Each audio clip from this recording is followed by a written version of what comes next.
वर्ष 2021 रुखसत होने को है। 2020 का आगाज़ कैसा होगा आध्यात्मिक दृष्टि से?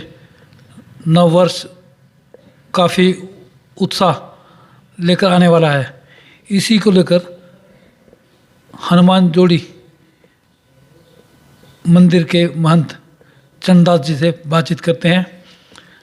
महंत जी, नया साल आने वाला है, 2021 में कुछ ही दिन बाकी हैं, तो नया साल आध्यात्मिक दृष्टि से कैसा रहने वाला है? बिल्कुल अजय जी, नववर्ष अभी जो आने को है उसके इंतज़ार में हम सबको निको संकल्प को लेकर के चलते हैं। 2022 आध्यात्मिक दृष्टि से अच्छा हो, बढ़िया हो, क्योंकि अध्यात्म को लेकर के यदि हम चलेंगे तो मैं मानता हूँ कहीं ना कहीं अपने लिए सुख शांति और समाज के लिए सुख शांति की स्थापना भी होगी। दूसरी बात रही जो भी कुछ इस प्रकार की जो बुराइयां हैं उनको कम करने में अध्यात्म का अपना एक महत्व है। और हम जिस स्थान पर बैठते हैं उसमें लोगों से यही कहते हैं कि अध्यात्म से जुड़े बिना हम आदमी अपना सर्वांगीण विकास जो होता है वो नहीं कर पाता। तो आप जैसे लोगों के माध्यम से, मीडिया के माध्यम से, आपके चैनल के माध्यम से हम ये चाहते हैं ज़्यादा से ज़्यादा लोग 2022 में जो प्रवेश करें तो एक उत्साह के, एक उमंग के साथ, एक आध्यात्मिकता को जो है राष्ट्रीय भावना को अपने आप में अंगीकृत करते हुए चलें और उनको अच्छा संकल्प हम सब का हो कि हम देश की तरक्की में, देश की बेहतरी में अच्छा काम कर पाएँ। महाराज, नए साल में एक ख़ास बात जो होगी वो कोरोना के बढ़ने की बात की जा रही है, लेकिन आध्यात्मिक दृष्टि से देखें तो कुछ ऐसे उपाय भी होंगे जिससे ये विषैले जीव जिसके कारण आम जनता त्रस्त होगी उससे निजात मिलेगी। बिल्कुल, कोरोना के 2-2.5 साल से जो इस देश में और पूरे विश्व में जो प्रकोप, जो उसका प्रभाव रहा है, बहुत सारा नुकसान हम सब ने उसको झेला है, चाहे तन का हो, चाहे मन का हो, चाहे धन का हो, चाहे जन का हो, सब प्रकार से हमने कहीं ना कहीं उसकी मार हम पर पड़ी है। तो आने वाला समय हमारा सबसे अच्छा हो, ओमिक्रॉन की जो तीसरी जो लहर है वो ना आए, उसके लिए हमने कुछ ना कुछ अपने स्तर पर जहाँ जहाँ हम रहते हैं वो ऐसा प्रयास करें। और आध्यात्मिक दृष्टि से भी हम ये मानते हैं कि कहीं न कहीं जो मठ मंदिर हैं, इस प्रकार के जो बड़े धाम हैं, उनके माध्यम से भी कोई न कोई यज्ञ उस पद्धति को लेकर के हम चलें, क्योंकि यज्ञों का महत्व है हमारे पुरातन संस्कृति से। पुरातन जो काल रहा है उसमें संतों ने, ऋषियों ने, मुनियों ने यज्ञ की महिमा को बताया भी है। और यज्ञ कहीं न कहीं हमारे जो है कि वातावरण को शुद्ध करते हैं। और जो ओमिक्रॉन जैसे कोविड-19 जैसे जो बीमारियाँ हैं उसके जो प्रभाव हैं, जो विषाणु हैं, शुक्राणु हैं, जो उसके लिए जो फ़ायदेमंद है वो यज्ञ का एक बड़ा महत्व है।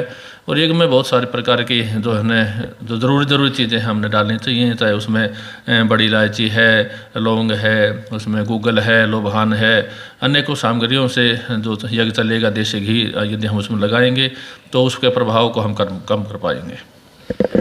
महाराज, नए वर्ष के अंदर गत वर्षों की तुलना में बरसात की क्या उम्मीद लगाई जा सकती है? क्योंकि पिछले कुछ वर्षों से बरसात कम हो रही है, इस कारण फसलों को भी काफ़ी प्रभावित कर रही है। हाँ बिल्कुल, और आपका ये जो यज्ञ का महत्व है वो बीमारी को कम करने में और बरसात को बढ़ाने में, क्योंकि प्राकृतिक जो वातावरण है उसको कहीं ना कहीं यज्ञ जो साफ सुध करते हैं और उससे बारिश की भी काफ़ी संभावना होती है। अब की बार ये माना जा रहा है कि सर्दियाँ काफ़ी लंबी चलेंगी, अच्छी सर्दियाँ होंगी, किसानों को उसका लाभ मिलेगा। और साथ साथ में अगले साल बरसात का भी जो है कि तालमेल मिल रहा है। तो इस प्रकार जो भी है अच्छा साल रहे, और किसानों के लिए, पशु पक्षियों के लिए, जानवरों के लिए, हम सब के लिए बारिश होगी और उसमें वनस्पति होंगी, जो फसलें होंगी वो सभी कहीं ना कहीं हमें फ़ायदा देंगी और आम आदमी को उसका लाभ मिलेगा। महाराज, आध्यात्मिक दृष्टि से एक बात और महत्व करती है कि नए साल में देश की स्थिति क्या होने वाली है? बिल्कुल, देश की स्थिति को, देश को अच्छा बनाने के लिए, बेहतर बनाने के लिए वैसे तो हम सब का ही सहयोग जितना भी हम कर पाते हैं, आपका भी, हमारा भी, और अन्य जो लोग हैं जो देश की तरक्की को चाहते हैं, देश में बढ़ोतरी हो, देश में बढ़िया हो, तो उसमें आप अपने तरफ से प्रयास भी हम सब करेंगे। और मेरे को जहाँ तक लगता है, मैं मानता हूँ 2022 हम सब के लिए, पूरे देश के लिए और धर्म के लिए और राष्ट्र के लिए बढ़िया रहेगा, ऐसा मैं मानता हूँ। महाराज, अध्यात्म से जुड़े मुद्दों को अगर लें तो नए वर्ष में किस प्रकार की आध्यात्मिक यात्राएं आम लोगों के लिए श्रेष्ठ कर रहेंगी? बिल्कुल, यात्राएं तो आप जो भी करें, कहीं न कहीं हर आदमी अपना एक किसी न किसी देव से, किसी न किसी स्थान से, तीर्थ से और कोई न कोई भावना को लेकर के चलता है, तो वो यात्राएं भी होती रहनी चाहिए, क्योंकि कोई न कोई अच्छा संदेश हमारे जीवन में यदि कहीं से आता है तो घर में बैठे-बैठे तो आता नहीं, तो यात्राएं अपने जीवन में कहीं न कहीं मंगल का एक संचार करती हैं, जीवन का एक बढ़िया तरीके से जो है ना उस तरफ चलता है जीवन। तो जीवन अच्छी तरफ लगे, अच्छी तरफ चले, अच्छी तरह से आगे बढ़ें हम, तो तीर्थों का महत्व है।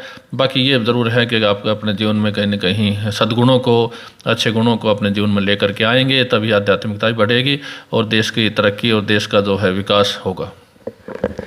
ये थे जोड़ीवाला हनुमान मंदिर के महंत चरणदास, जिन्होंने आध्यात्मिकता से जुड़े तथ्यों को लेकर नव वर्ष में होने वाली गतिविधियों की महत्वपूर्ण जानकारी दी।